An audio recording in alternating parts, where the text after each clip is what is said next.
I am joined live and in studio, as promised, with Mr. Paul Wyman. Welcome, sir. Thank you very much. Glad to be here. I'm going to start out. I'm going to throw you right under the bus right away. Well, great. Tell us something about county government that we just don't know or we don't understand. Well, county government is interesting. It's the design of it's very different than your typical governments that you're used to. We have a tremendous amount of elected officials, which kind of gives us a straight line organizational chart, if you will. And within that, all of those elected officials have their various departments that they're responsible for.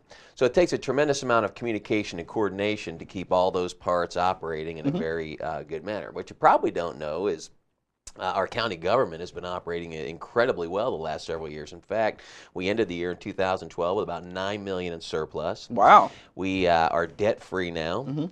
And so when you have a government that's spending less than it's taking in, building surpluses, and paying off their debts, we like to think that's a good message to send to folks like in the federal government, for example. No kidding. Well, because honestly, let's even go back a little bit further where we had all these naysayers. We were a dying city. We were a dying community. Nothing could ever come good out of our county and or city. And then now we have these numbers. Yeah, and so if you look at the city, you know, what the mayor and the city council and their employees are doing, they're doing a phenomenal job managing the city, so they're debt-free, they've got a surplus.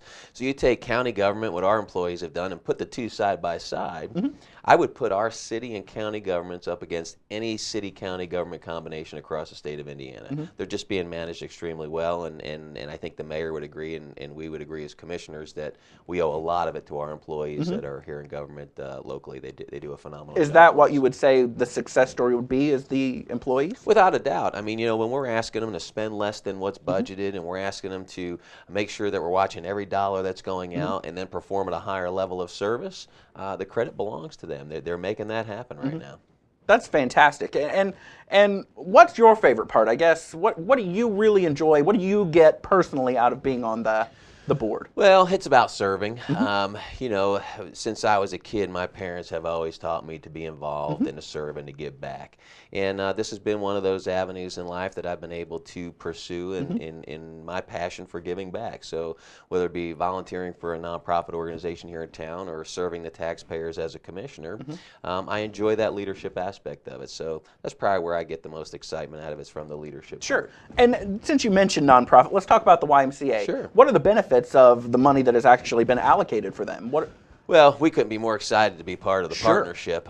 You know, between the city, the county, and the private sector, we are creating one of the most phenomenal private-public partnerships that we've had in this community in a long time with this YMCA project. The great benefit, I believe, is we're talking about a $15 million investment in our community, which is a huge economic development impact. Not just the jobs it creates when you're doing that, but the longer-term impact of the draw that will have. So, for example, when people are trying to decide where they want to live, what community they want to live in, and they see things like a brand new YMCA, they see things like our trail system and all the quality of life, great quality of life things we have going on in Kokomo and Howard County, it makes people want to live here. Well, that's good for the tax base. People are spending their money that they're earning, and those sorts of things.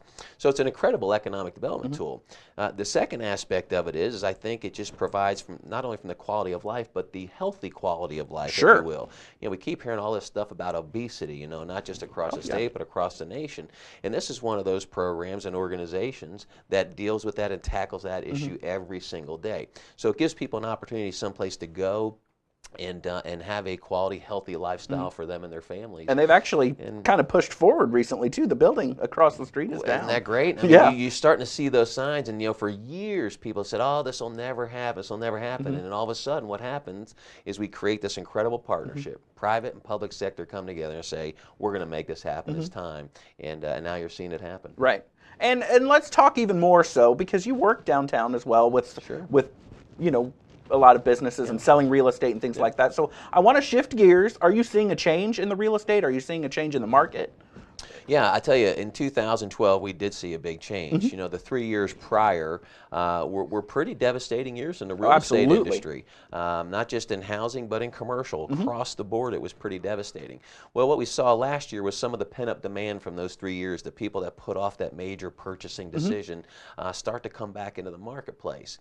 And the reason you see them coming back into the marketplace is now that Delphi and Chrysler and GM are out of bankruptcy and Chrysler's hiring people, you're starting to see that stability in the job market. And so what's happens is those people feel more comfortable that they're keeping their jobs, and they said, you know what, we haven't bought a home or a car or some large item for several years. Now's the time.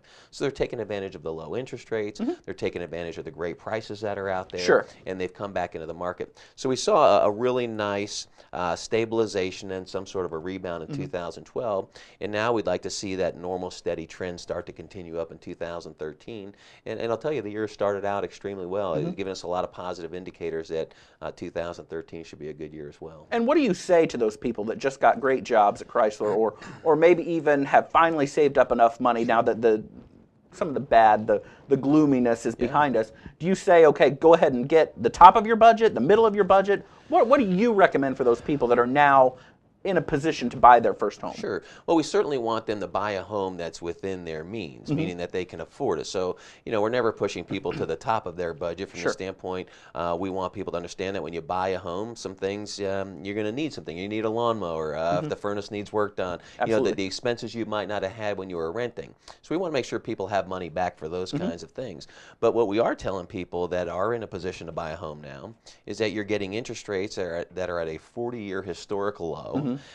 You're getting market prices now that we haven't seen for years.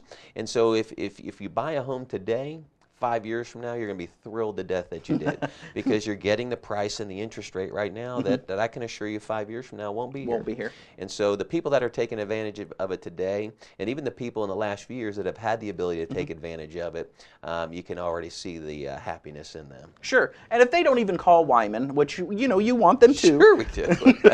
But if they're looking for their first home, is there some mistake that people automatically make, or is there something that just is so common that people always need to look out for? Sure. Well, I don't know if it's one mistake, but I will say, and I agree, of course you want to call in, but I want people to use a realtor. Realtors play a very important role in not only the home buying process, but the selling process. There is so much that goes into it, and so many details, whether it be from the contract to the title work to the inspections to the appraisals, the pest inspections. There's so many things that people need to make sure they have somebody looking out for their interest in all of those areas. So the people that do hire a realtor or a professional oftentimes are the ones that are able to go through the process and make sure that good, sound decisions are being made. So I don't know if there's any one given mistake that people make. But we certainly want to talk about things like, are we buying a home that does fit in your budget? Sure. And that's where we work with our lender network and make sure people are getting qualified for what they truly can afford. And then making sure that people end up in their dream home, right? I mean, that's what, the last several years when the market was so bad, it was almost like, as I listened to people, the American dream was fading. That dream of home ownership was just like going away. And that was probably one of the most heartbreaking things to me, because that's something we all grew up. I mean, the American dream, you grow up, you buy your home, your family, you raise your home, your family, you create the memories and the love and everything. And so it was really a tough few years to hear that. But the truth of the matter is the American dream is alive and well. And the people taking advantage of it today are you're happy. helping with that every single day. That's what I love about my business. People often, they say to me all the time, they say, Paul, what do you love about the real estate business? And I'll say, I never get tired of handing a first-time home buyer their set of keys at closing. That is one of the most emotional and greatest experiences in the world. Well, it's not just your first-time home buyer, but the next family that says, you know what, our family's grown, we need a larger home. Right. And here you can see they move in a bigger home and the family spreads out. Now the kids are picking their room. I can't get enough of that. Sure. Because, I mean, if you think about it, home is where all the nurturing, the love, the memories, in times of crisis, where do people want to go? They want to go home. They want to be with their family. And so when you see those kinds of things happening, and I get to participate in that every day of my life, it's hard not to get fired up. Oh, sure. And truly, you're a full service. You guide people the way they need to be. You answer the questions. You make sure that, especially for first-time homeowners, there are questions out there. They don't know about the inspections. They don't know about the this part you need to pay attention to, or the taxes, or you kind of roll that all into one. So it is exciting. And honestly, I thank you for coming in, but I told people you were coming in, and there was one question that they wanted me to ask. What is and you know what it is. I do. What is your favorite word? It's sold. Sold is my favorite word, and your favorite result. That's exactly right. That's exactly right. Truly, thank you for coming in, and I would love to have you back in the hot seat, because I know there's all kinds of stuff going on with county government.